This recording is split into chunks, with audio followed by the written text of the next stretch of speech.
Welcome back to another episode of Military Tek. Today's video is about the AT4 anti-tank weapon. The US is sending Ukraine a basic, but deadly anti-tank weapon. The security assistance package to Ukraine includes 6,000 AT4 anti-tank weapons.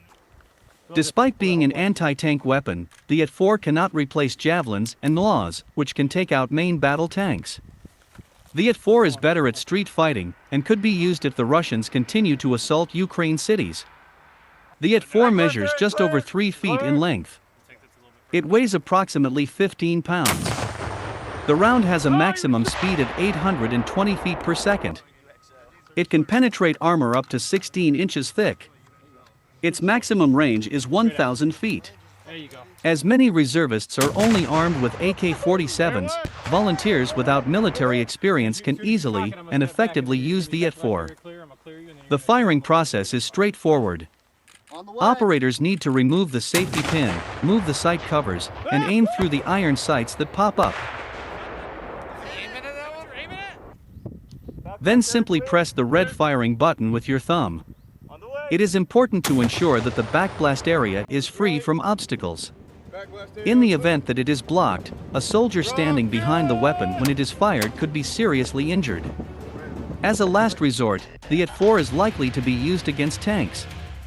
It cannot replace the Javelin or NLAW guided missile systems that take out main battle tanks.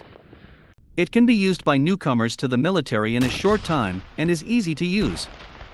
AT4 is a disposable, unguided launcher that fires an 84mm round.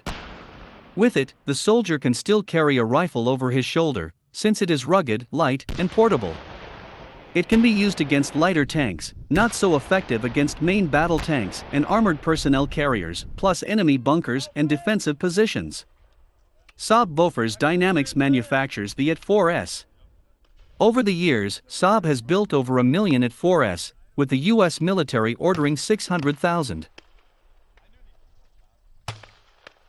As a result of improving its sights and sling and adding rear and front bumpers, the US Army became one of the first customers in the 1980s. At least 20 countries now use the AT4. That's it for today, and thank you for watching. Do not forget to like and subscribe. Catch you in the next video.